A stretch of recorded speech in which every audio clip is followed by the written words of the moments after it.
আপনারা জানেন যে দীর্ঘ 17 বছর যাবৎ ঢাকায় জেলা বিএনপির প্রতিষ্ঠাতা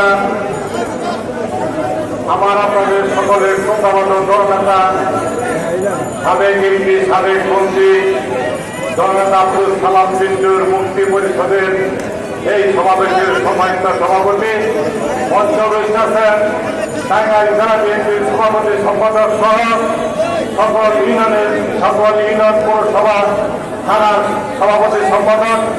আসলে আমি প্রত্যেক নেতৃত্বের কাছে নিবেদন রাখবো, আমরা সেই ভোট থেকে অর্গানাইজ করে টাঙ্গাইল এসেছি। আমি আবেদন এবং নিবেদন রাখবো যত তাড়াতাড়ি এই মিটিংটা শেষ করে খাবারের আগে যাতে আমরা তাদের বাড়িতে পৌঁছে দিতে পারি এই নিবেদন করবো। আর একটি কথা বলবো যে আজকে দেশ দ্বিতীয়বার শাসন হয়েছে, স্বাধীন হয়েছে। সেই স্বাধীন দেশে আমার নেতা আব্দুল সালাম কিন্তু যেখানে থাকতে পারে না সে আব্দুল সালাম বিন্দুর মুক্তি চাই। আমি আমার বক্তব্য শেষ করছি। আসসালামু আলাইকুম। সালাম বিন্দু মুক্তি পরিষদ আয়োজিত আজকের এই বিশাল সমাবেশের সংখ্যাবধন সভাপতি এবং মঞ্চে উপস্থিত আছেন আসাদুজ্জামান সাহেব, উপস্থিত আছেন টাঙ্গাইল জেলা বিএনপির সংগ্রামী সাধারণ সম্পাদক অ্যাডভোকেট কর্নার বিকল, মঞ্চে উপস্থিত আছেন টাঙ্গাইল জেলা বিএনপির বিভিন্ন পর্যায়ের নেতৃবৃন্দ, টাঙ্গাইল জেলা যুবদল ছাত্রদল সহ বিভিন্ন সংগঠনের নেতৃবৃন্দ, মঞ্চে উপস্থিত আছেন টাঙ্গাইল জেলার বিভিন্ন থানা থেকে আগত সভাপতি সম্পাদক, পৌরসভা বিএনপির সভাপতি সম্পাদক সহ আমার সম্মুখে আমার অঞ্চলের সাধারণ আমার বক্তব্য দেওয়ার সময় মঞ্চে অনেক বক্তা বিভিন্ন থানা থেকে সভাপতি সম্পাদক তারাও কথা বলবে। খুব সংক্ষেপে একটি কথা বলতে চাই, আমরা ওয়ার্ডের মানুষ সালাম বিন্দু আমাদের গোপালপুর ওয়ার্ডের সাবেক সংসদ সদস্য ছিলেন, বাংলাদেশ সরকারের সাবেক মন্ত্রী ছিলেন। আমি একটা কথা বলতে চাই, দীর্ঘ 17 বছর মানুষকে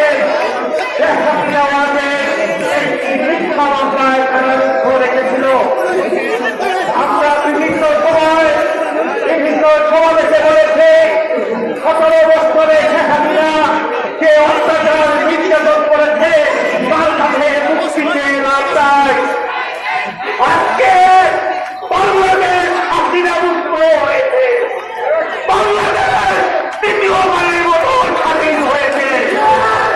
এই স্বাধীন দেশে টাঙ্গাইলের গর্ব, টাঙ্গাইলের জনমানুষের নেতা শেখ হাসিনার কাছে মুক্তি চাই নাই।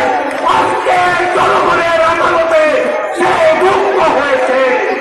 অচিরেই আমরা সালাম বিন্দুকে মুক্ত চাই। ভাইরা আমার, আপনারা এখানে সমাবেশ হয়েছে, আজকে যারা সরকারে আছে বিভিন্ন মামলায় তারা ইতিমধ্যেই আমাদের মিথ্যা মামলা যেগুলো হয়েছে মুক্তি দিচ্ছে। আমরা অচিরেই সালাম বিন্দুকে আমাদের মাঝে মুক্ত চাই। এই দাবি করে সকলকে ধন্যবাদ দিয়ে আমি আমার কথা শেষ করতে হবে। বাংলাদেশ জিন্দাবাদ, শহীদ জবর হোক, খালেদা জিয়া জিন্দাবাদ, আমাদের প্রিয় নেতা সুলতান সালাম বিন্দু জিন্দাবাদ জিন্দাবাদ।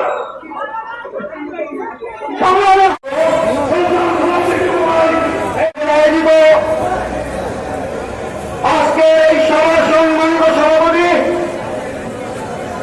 উপস্থিত বাংলাদেশ জাতীয়তাবাদী দলের নেতৃবৃন্দ, অঙ্গন সহযোগী সংগঠনের নেতৃবৃন্দ, উপস্থিত আছেন সালাম বিন্দু মুক্তি পরিষদের সঞ্চালক মমতা সহ টাঙ্গাইলের বীর জনতা